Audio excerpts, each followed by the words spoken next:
WV Uncommon Place. This podcast is a variety podcast that houses numerous series to cover mental health, empowerment, podcast framework, and various intimate theories to get to know the hosts. Along with occasional movies reviews and dives in pop culture with our event podcast episodes. The Uncommon Place digs into bringing guests on that stories don't fit the mold and are very different. WV stands for the great state of West Virginia, and every quarter we cover something in West Virginia. Stacey and myself, JR, are your hosts, so please come along for this venture to our Uncommon Place.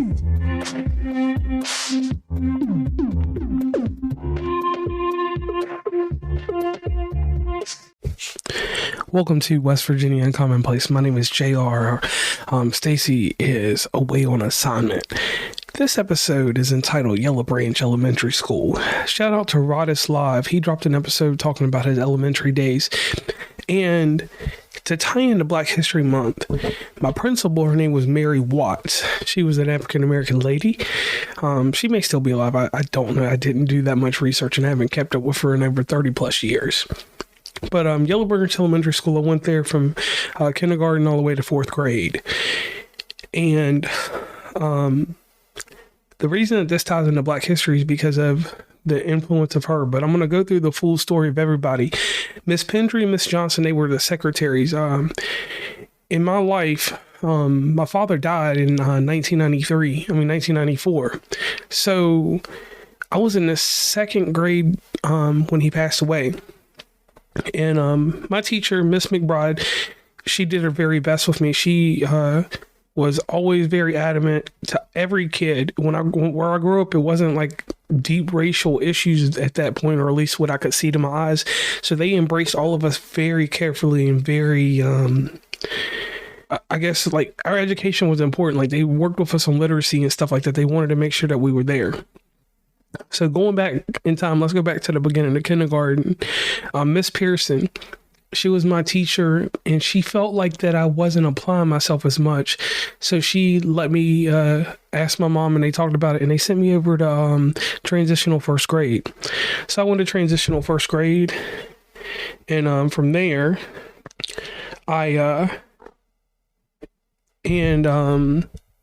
anyway, I basically just, you know, I wouldn't tie my shoes. So they held me back for not tying my shoes. So I went to transitional first grade, and my teacher over there, her name was Miss Hammond. Miss Hammond was a real nice lady. She worked with me. She got me to read better and to push myself to do more with my with all of my academics and things like that. She told me, you know, be a step above what you were yesterday and everything will work out better for you. So that's what I did there with her. My first grade teacher, her name was Miss Janikowski. Her name changed later because she married a guy named Derek. And she was very fundamental. She worked with me too. And then also there was a lady her name was Miss Davis. That was my first encounter of a African-American person, like as a teacher. As a teacher, that was the first time that I met somebody. So Miss Davis pulled me to the side, and she told me, you know, be very strong in what you do and always have an example for what you're doing. So if you're doing something, make sure there's an example that you can see beforehand and stuff like that. If you're doing something new, she said, then do something new. But after you're done, make sure that you've made an example of what you're doing. So that's one thing I took from her. Second grade was Miss McBride. She was a really good lady. Third grade, my teacher was Miss Newcomb. She worked very hard with me because that was a transitioning period for me with the death of my father. Like he had died when I was in second grade, but third grade I had to, you know, you had to learn how to live. Like and as a kid living without your parent, that's a hard scenario to even talk about or fathom. So that's something for a whole nother day, another time. Fourth grade, my teacher, her name was Miss Shelton. Miss Shelton was a nice lady. She didn't allow me to be disruptive in her class, so she sent me to the office. And it was Miss Shelton, Miss Garner, Miss Clay. Miss Clay was very influential. We would do these different exploratory classes. She taught me a lot. Miss Dawkins, she taught me my economics. That's the next thing. Miss Dawkins, her position was she taught me how to balance a checkbook. She taught me the importance of financial stability and financial importance. Those are the things that right there that I learned that went way further with me than anything else. Pulling over to my teachers too, my extra exploratory classes like library, Miss Sharp. Miss Sharp was very poignant on reading, accelerated reader, blah, blah, blah, book it. She made sure that reading was fun and that we comprehended what we were reading. That was a key thing that I will always say inside my Virginia education that set me apart. Miss Warren, she was a music teacher. She made me have a vast appreciation for music, and she taught us some mannerisms. She may not remember it, but she didn't let us cut up and act up. Like, we would be silly and stuff like that. She let us do that stuff, but she taught us mannerism and how to treat people the right way. Mr. Hagner, he was the guidance counselor. He was very fundamental in certain areas. Ollie and Red, they was the custodians. Ollie was this really, really tall lady. She was the first Amazon I met in my life. And Red, he was wild. He was just a wild dude. Enough said about him.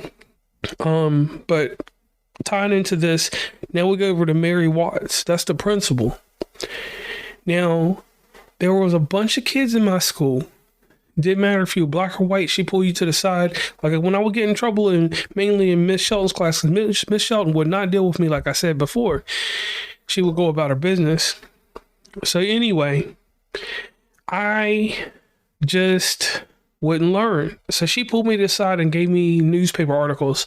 She told me, she was like, JR, do you want to be a statistic or do you want to make something of yourself? And the first time she told me that, she didn't base it on race.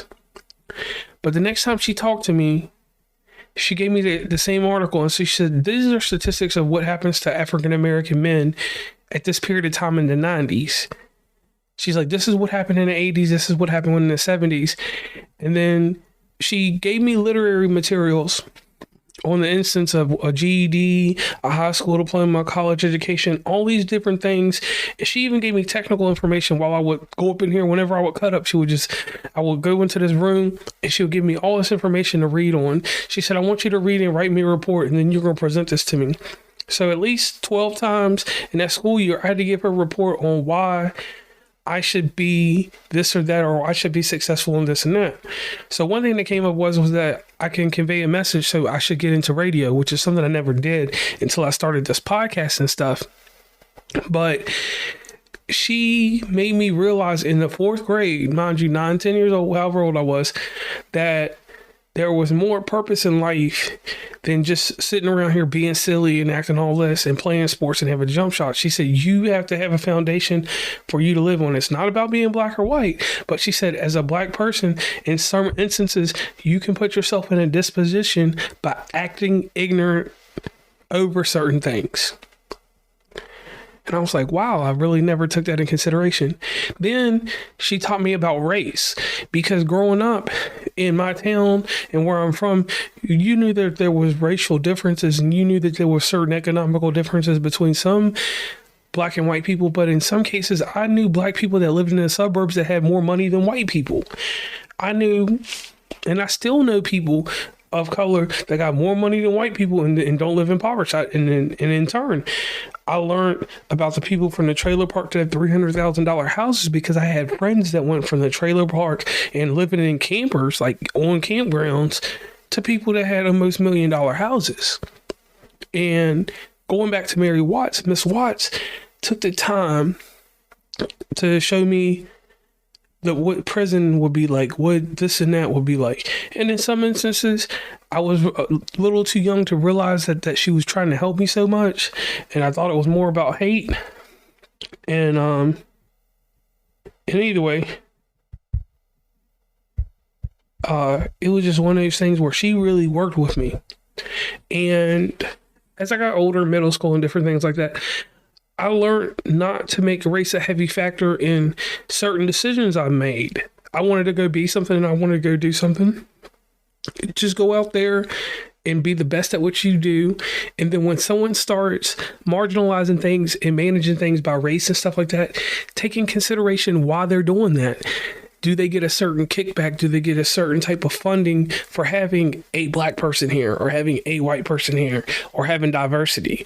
So when I learned that the word diversity was another word for, we're going to pay for some black people to do this or pay for some ethnicities to do this and that, I use diversity to my advantage all through life, because I said, I know that these people got to diversify. They got to have this person, that person there. And I got this information from Mary Watts. And at the same time, she taught me same things like with Miss Dawkins and these fourth grade teachers that taught me everything I use in life. In the elementary school, like Yellow Branch taught me everything I know in life to be an adult. I didn't learn none of that in middle school or high school. By then I was already refined, because that 1 year of fourth grade, you learned everything you needed to learn besides basic common sense on certain things. You know, that's what I learned, and I was able to strive and go further with that. That was more important to me than any other knowledge that I have now. Those pivotal years of from kindergarten to then, you know, basically I learned how to tie my shoes to write a check. You know, what else can I say?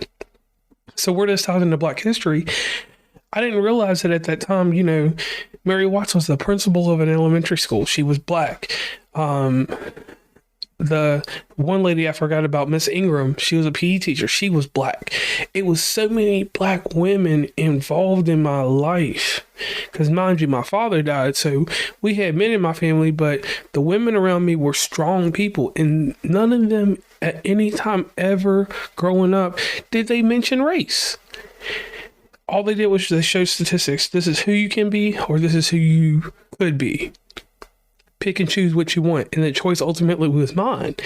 And that's why, like, when it comes to giving back to people, like education and different things like that, and giving away all this information people say I give away for free in podcasting and different stuff like that, it's because I was raised in a good foundation where I knew who I was, and I was able to identify who I was from the jump. It wasn't, you know, one of these things where I went through life and when I turned 18, I knew that I wanted to do this or that. No, I decided what I wanted to do. I wanted to get into computer info systems. I wanted to work in logistics management. Those were two major things that I wanted to do. So I got involved with those and I did them. And I always made sure I made a way to make money. That savviness and all that information that Mary Watts gave me in that 1 year saved my life. So on that note, I'm JR from West Virginia and Commonplace. I thank you for listening to the show and continuing to be a part of it.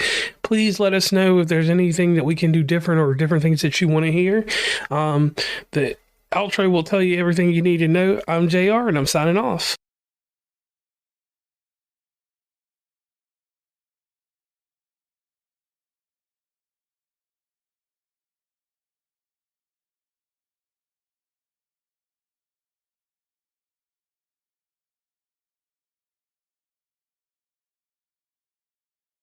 Please follow WV Uncommonplace on Instagram, Tumblr, Twitter, TikTok, where we have some great content, Facebook, LinkedIn. Hit up the merch store at oncommonplace.square.site.